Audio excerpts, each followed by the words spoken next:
welcome to my channel Excellent English Zone. Today we are going to discuss the second lesson Nelson Mandela Long Walk to Freedom class 12th. तो class 12th का हम second lesson cover करने जा रहे हैं, जिसका first part complete हो गया क्योंकि ये डिटेल स्टडी चल रहा है। तो फर्स्ट पार्ट इसका कंप्लीट हो गया है, जिसमें मैंने कम से कम एटलीस्ट आधा लेसन या उससे थोड़ा बहुत कम कंप्लीट हो गया। तो सेकेंड पार्ट हमारा स्टार्ट होने वाला है इस पैराग्राफ से। The policy of apartheid created a deep and lasting wound in my country and my people. कहते हैं कि the policy of apartheid, apartheid होता है रंग भेद, रंग भेद की नीति, क्योंकि वहां पर चल रही थी गोरे और कालों के बीच भेदभाव चल रहा था। तो रंग भेद की नीति ने कहते हैं कि created a deep and lasting wound in my country, मेरे देश को, एंड माई पीपल, मेरे देश के लोगों को बहुत ही गहरे घाव दिए थे। All of us will spend many years if not generation recovering from that profound heart. इस प्रोफाउंड मीन्स होता है डीप, गहरे हार्ट होती है चोट। इस गहरी चोट को रिकवर करने के लिए इफ नॉट जनरेशन, जनरेशन तो खैर नहीं लगेंगे, पीढ़ियां तो नहीं लगेंगी, लेकिन कई साल स्पेंड हो जाएंगे। But the decades of oppression and brutality had another unintended effect, and that was that it produced the Oliver Tambos, the Walter Sissulas, the Chief Luthulis, and Yusuf Dadus, the Bram Fishers, the Robert Subuksbesh of our time। कहते हैं कि आप जो कहते हैं कि but the decades of operation, लेकिन ये जो दशक था ये अत्याचार का, ब्रूटैलिटी, सभ्यता का जो हमारे साथ इन्होंने पेश किए हुए हैं, जिस तरह से इसने ऐसा प्रभाव डाला कि that was it produced the Oliver Tambos, जिसने ऐसे क्रांतिकारियों को, साहसी लोगों को उत्पन्न किया जो ये नाम दिए गए हैं। Oliver Tambos, Walter Sisulus, chief Luthulis, और ये जो हमारे यूसुफ डेडूज हैं, द ब्रैम फिशर्स हैं, the Robert Sobukwes of our time, हमारे समय के ये इतने लोग हैं, इन लोगों को उत्पन्न किया। मतलब ये अत्याचार ही तो था जिसने ऐसे लोगों को जन्म दिया, जिसको जो सबके सामने आए और सबके लिए लड़े। Men of such extraordinary courage, ये सभी व्यक्ति एक्स्ट्रा ऑर्डिनरी, असाधारण साहस के व्यक्ति थे। असाधारण साहस, विजडम, बुद्धिमत्ता एंड जनरसिटी, उदारता के व्यक्ति थे। That their like may never be known again, जिनको मुझे लगता है कि हम कभी नहीं जान मतलब जिनके जैसे व्यक्ति हम कभी नहीं देखेंगे। Perhaps it requires such depth of oppression to create such heights of character, ऐसे हाइट्स ऑफ कैरेक्टर्स, उच्च चरित्र वाले लोगों की, उच्च गुणों वाले लोगों को क्रिएट करने के लिए ऐसे ही अत्याचारों की आवश्यकता होती है, क्योंकि जितना भी हम किसी को कुरेदते हैं उतनी ही प्रतिभा या नॉलेज बाहर आता है या साहस बाहर आता है। My country is rich in the minerals and James, मेरा देश मिनरल्स में, खनिज में और रत्नों में बहुत ही महान है। That lie beneath it's soil, बहुत सारे रत्न और खनिज मेरी मिट्टी में दबे हुए हैं। But I have always known that it's greatest wealth is it's people, लेकिन मैं जानता हूँ कि मेरे देश का सबसे बड़ा धन यहाँ के लोग हैं, जो फाइनर हैं, श्रेष्ठ हैं, ट्रूअर हैं, अच्छे हैं देन द प्योरेस्ट डायमंड्स, ये पवित्र, सबसे पवित्र डायमंड की अपेक्षा ज़्यादा पवित्र हैं। कंपेयर किया है यहाँ डायमंड से इन लोगों को। यहाँ पर आप देख सकते हैं कि कुछ पिक्चर्स दी गई हैं। कुछ लोग हैं जो क्रांतिकारी भी थे और साहसी भी थे, जैसे कि ओलिवर टेम्बो, वाल्टर सिसुलस और चीफ लुथुलस। इस तरह से ये सारे व्यक्ति दिए गए हैं जो हम ऊपर पढ़े हुए थे। और इसके बाद अब हमारा लेसन का नेक्स्ट पैराग्राफ स्टार्ट होता है। It is from these comrades in the struggle that I learn the meaning of courage, इन साथियों के सहयोग से, इस संघर्ष में इन साथियों के सहयोग से मैंने करेज का अर्थ सीखा, साहस क्या होता है। टाइम एंड अगेन, बार बार, I have seen men and women risk, मैंने लोगों को रिस्क लेते हुए देखा है, and give their life for an idea, और उनके जीवन के आदर्शों को देखा है। I have seen men stand up to attacks and torture without breaking, showing a strength and resilience that defies the imagination. मैंने लोगों को देखा है किस तरह से उन्होंने प्रहारों को सहन किया है, टॉर्चर्स को सहन किया है बिना कुछ कहे, without breaking, showing a strength, और शक्ति को दर्शाया है अपनी, और क्षमता, रेजिलियंस को, अपने सहन करने की क्षमता को दर्शाया है, दैट डेफीज द इमेजिनेशन, जिसकी हम कल्पना नहीं कर सकते हैं। I learn that courage was not the absence of fear. तब मैंने सीखा कि जो साहस है वो डर की अनुपस्थिति नहीं है, but the triumph over it, बल्कि इस पर जीत हासिल करना है। The brave man is not the who, not he, बहादुर व्यक्ति वह नहीं होता है, who does not feel afraid, जो डरे नहीं, बट ही, बल्कि वो होता है, हु कन्क्वेयर्स दैट फियर, जो इसे फियर पर, इस डर पर जीत हासिल करें। इसके बाद हमारा नेक्स्ट पैराग्राफ है। तो कहते हैं no one is born hating another person because of the colour of his skin और हिज बैकग्राउंड और his religion.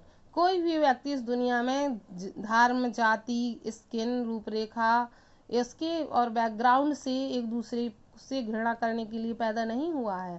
People must learn to hate and if they can learn to hate, लोग एक दूसरे से घृणा करते हैं, अगर वो घृणा करना सीख सकते हैं तो दे कैन, कहते हैं कि they can be taught to love, तो उन्हें प्रेम करना भी सीखना चाहिए।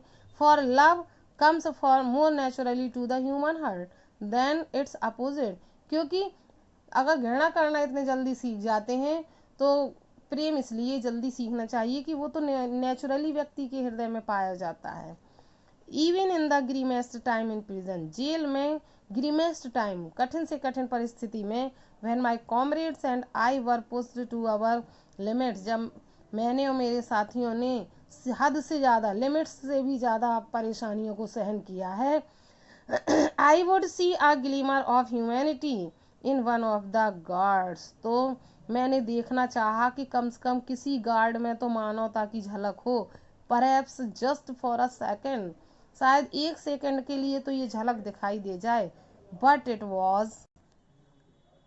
नेक्स्ट पैराग्राफ में हम पढ़ेंगे in life every man has twin obligation. तो जीवन में हर व्यक्ति की दो ऑब्लाइजेशंस होते हैं, दो जिम्मेदारियां होती हैं। वैसे ऑब्लाइजेशन एहसान होता है, लेकिन यहाँ पर रिस्पॉन्सिबिलिटीज के लिए आया है। ऑब्लाइजेशन टू हिज फैमिली, अपने फैमिली के प्रति, टू हिज पेरेंट्स, अपने माता पिता के प्रति, टू हिज वाइफ, अपनी पत्नी के प्रति, एंड चिल्ड्रन, बच्चों के प्रति। एक जिम्मेदारी तो उसके घर परिवार के प्रति होती है, and he has an obligation to his people, और दूसरा कर्तव्य उसके अपने देश के लोगों के लिए होता है। हिज कम्युनिटी, उसके समुदाय के लिए होता है। हिज कंट्री, उसके देश के लिए होता है। कहते हैं कि in a civil and human society, सब और मानव समाज में, each man is able to fulfil those obligations according to his own inclinations and ability, हर व्यक्ति अपनी योग्यता के अनुसार, क्षमता के अनुसार इन जिम्मेदारियों को पूरा करने के योग्य होता है। But in a country like South Africa, हर जगह ऐसा है, हर कहीं ऐसा होता है, लेकिन साउथ अफ्रीका जैसे देश में इट वॉज ऑलमोस्ट इम्पॉसिबल, लगभग यह असंभव ही है, for a man of my birth and colour to fulfil both of those obligation, मेरे जैसे अश्वेत व्यक्ति को इस देश में जन्म लेना इन जिम्मेदारियों को न निभाने के बराबर होता है। मतलब इस साउथ अफ्रीका में जो जन्म लेता है वो और जो अश्वेत होता है वो इन जिम्मेदारियों को नहीं निभा पाता है। In South Africa a man of colour who attempted to live as a human being was punished, South Africa में एक अश्वेत व्यक्ति जो अपना जीवन जीना चाहता है उसे पनिश किया जाता है, आइसोलेटेड, उसे अलग कर दिया जाता है। इन साउथ अफ्रीका में a man who tried to fulfil his duty to his people was inevitably ripped from his family, एक व्यक्ति, साउथ अफ्रीका में एक व्यक्ति जो अपने देश के लोगों के प्रति अपना कर्तव्य करना चाहता है उसे उसके परिवार से अलग कर दिया जाता है, एंड हिज होम, उसके घर से अलग कर दिया जाता है, एंड कर दिया जाता था, पास्ट में चल रहा है क्योंकि and was forced to live a life apart, और उसे एकांत जीवन व्यतीत करने के लिए फोर्स किया जाता था। A twilight existence of secrecy and revelation, उसे विद्रोह और जो सीक्रेसी है उसकी एकांतता के साथ ही रहना पड़ता है। I did not in the beginning choose to place my people above my family, पहले मैंने अपने परिवार के आगे अपने देशों को नहीं अपने देश को नहीं चुना। But in attempting to serve my people I found, लेकिन पहले तो मैंने अपने परिवार की सेवा की, परिवार के प्रति अपनी जिम्मेदारी निभाई, लेकिन बाद में जब मैंने अपने देश के प्रति अपनी जिम्मेदारी निभाई तो I found that I was prevented from unfulfilling my obligations as a son, a brother, a father and a husband. तो मैंने पाया कि मेरी जो परिवार के प्रति बेटे, भाई और पिता और पति के रूप में जो भी कर्तव्य थे उन्हें मैं पूरा नहीं कर सका, उनसे रोक दिया गया क्योंकि मैं समाज के लिए आगे बढ़ा। तो नेक्स्ट पैराग्राफ है हमारा, I was not born with a hunger to be free, मैं स्वतंत्र होने की भूख लेकर पैदा नहीं हुआ था। I was born free in every way that I could know, मैं हर तरह से स्वतंत्र होना चाहता था जिसको मैं जानता था। Free to run in the fields near my mother's hut, अपनी माँ की झोपड़ी के पास वाले खेतों में दौड़ना चाहता था। Free to swim in the clear stream that run through my village, वो जलधारा, वो तालाब जो मेरे गांव में बहता था, मैं उसमें फ्री होकर स्विमिंग करना चाहता था। Free to roast meals under the stars, खुले आसमान के नीचे भोजन पकाना चाहता था। And ride the broad back of slow moving bulls, और धीमे धीमे चलने वाले बैल की पीठ पर बैठकर घूमना चाहता था। ये सारी आज़ादी मुझे चाहिए थी। As long as I obeyed my father, जब तक मैंने अपने अपने पिता की आज्ञा का पालन किया। And avoided by the customs of my tribe, और अपने कबीले की प्रथाओं का पालन किया। I was not troubled by the laws of man और गॉड, तब तक मुझे भगवान या व्यक्ति के बनाए हुए नियम की कोई चिंता नहीं थी, कोई परेशानी नहीं थी। इट वॉज ओनली व्हेन, केवल तब मुझे एहसास हुआ, when I began to learn that my boyhood freedom was illusion, जब मैंने जाना कि मेरी बचपन की स्वतंत्रता अब भ्रमित हो रही है या खो रही है। व्हेन आई डिस्कवर्ड, तब मैंने पाया, एज अ यंग मैन, एक यंग मैन के रूप में मैंने पाया कि that my freedom had already been taken from me, कि मेरी स्वतंत्रता ऑलरेडी मुझसे छीनी जा चुकी है। That I began to hunger for it, तब से मुझे स्वतंत्रता की भूख में जाग गई। At first as a student, सबसे पहले तो मुझे स्टूडेंट के रूप में स्वतंत्रता चाहिए थी। I wanted freedom for only for my self, तब तो मैं केवल अपने लिए स्वतंत्रता चाहता था। The transitory freedom of being able to stay out at night, रात में कहीं भी रुकने की। रीड व्हाट आई प्लीज, जो मैं चाहूँ वो पढ़ने की। And go where I choose, और जहाँ मैं चाहूँ वहाँ जाने की मुझे स्वतंत्रता चाहिए थी। मतलब पहले मेरी स्वतंत्रता पर्सनल थी। Later as a young man in Johannesburg, और इसके बाद एक जोहान्सबर्ग के युवक के रूप में I yearned for the basic and honourable freedom, मुझे आधारभूत और सम्माननीय स्वतंत्रताएं भी चाहिए थी। Of achieving my potential, of earning my keep, of marrying and having a family, the freedom not to be obstructed in a lawful life, मतलब जीवन में जो सबको चाहिए होता है, जो बेसिक चीज़ें होती हैं, पोटेंशियल होती हैं, कमाना, शादी करना, परिवार बसाना, ये सब मुझे चाहिए था। इस सब चीज़ की कमी मैंने महसूस की, मेरे अंदर ये सब की स्वतंत्रता की भूख जागृत हुई। नेक्स्ट पैराग्राफ में देखेंगे, but then I slowly saw that not only was I not free, तब मैंने धीरे धीरे जाना कि मैं ही अकेला नहीं हूँ जो मैं स्वतंत्र नहीं हूँ। But my brothers and sisters were not free, मेरे भाई और बहनें भी फ्री नहीं है, वो भी स्वतंत्र नहीं है। I saw that it was not just my freedom that was curtailed, मैंने पाया कि केवल मेरी स्वतंत्रता को कर्टेल नहीं किया गया, बंधित नहीं किया गया, but the freedom of everyone who looked like I did, बल्कि हर किसी की स्वतंत्रता छीन ली गई जो मेरे जैसा दिखता था। मतलब अश्वेत था। That is when I join the African national Congress, और तब मैंने अफ्रीकन नेशनल कांग्रेस को ज्वाइन किया। And that is when the hunger for my on freedom became the greater hunger for the freedom of my people, और तब मेरी अपने लिए जो स्वतंत्रता की भूख थी वो देश के लोगों के लिए की स्वतंत्रता की भूख बन गई। It was this desire for the freedom of my people to live their lives with dignity and self-respect. कहते हैं कि it was the desire for the freedom of my people, मेरे देश के लोगों के लिए मेरी एक इच्छा थी कि to live their life with dignity, की वो भी शान और सेल्फ रिस्पेक्ट का जीवन जिए।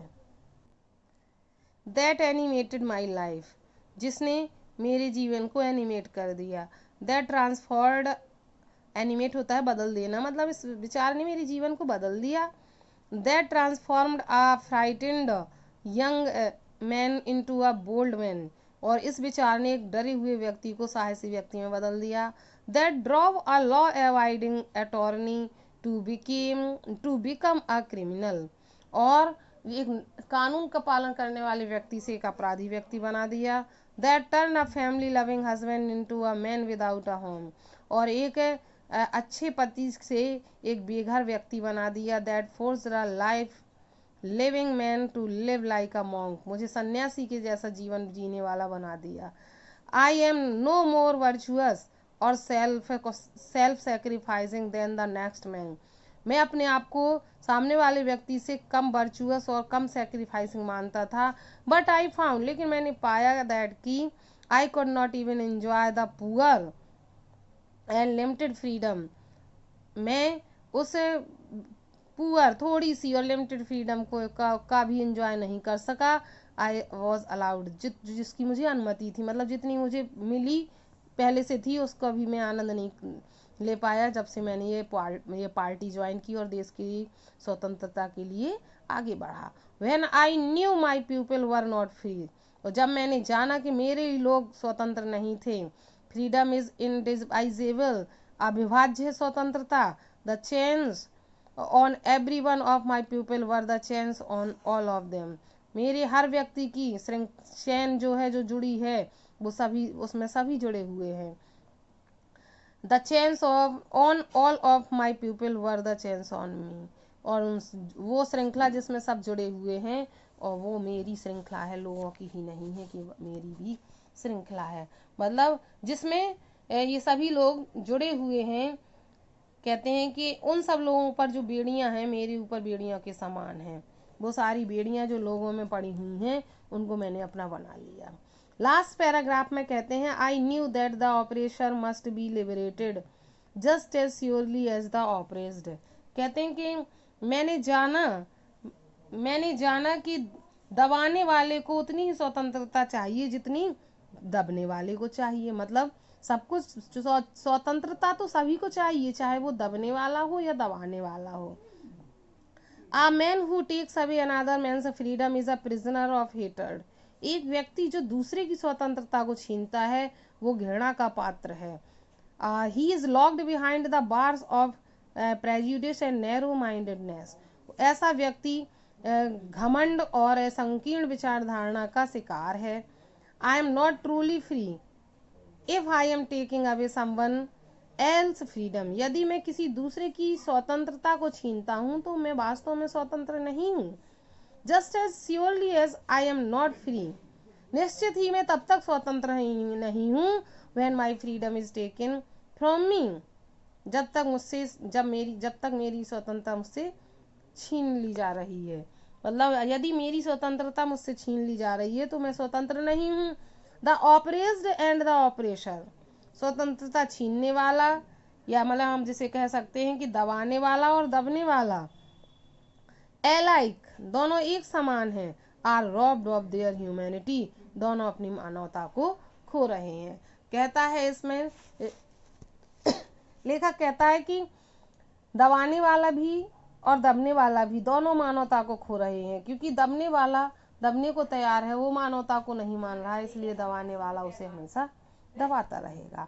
तो इस तरह से ये लेसन यहाँ पर मैंने बहुत ही अच्छी तरह से एक्सप्लेन किया है और पूरे लेसन की लाइन बाय लाइन एक्सप्लेनेशन दिया है। लेसन कंप्लीट हो गया है। आई होप आपको लेसन समझ में आएगा। आप वीडियो को एक बार पढ़ें, 2 बार पढ़ें और अपनी बुक खोलकर एक एक लेसन लाइन बाय लाइन को पढ़ें तो आपको पूरा अर्थ जरूर समझ में आएगा। तो आई होप आपको वीडियो अच्छा लगा होगा। वीडियो अच्छा लगा हो तो वीडियो को लाइक करें, चैनल को सब्सक्राइब करें, अपने फ्रेंड्स को ज़्यादा से ज़्यादा शेयर करें और अपने कोर्स को कम्प्लीटली मतलब अपने कोर्स को कंप्लीट करने के लिए मेरी चैनल से इसी तरह से जुड़े रहें और अपने कोर्स का आनंद लें। Thanks for watching video.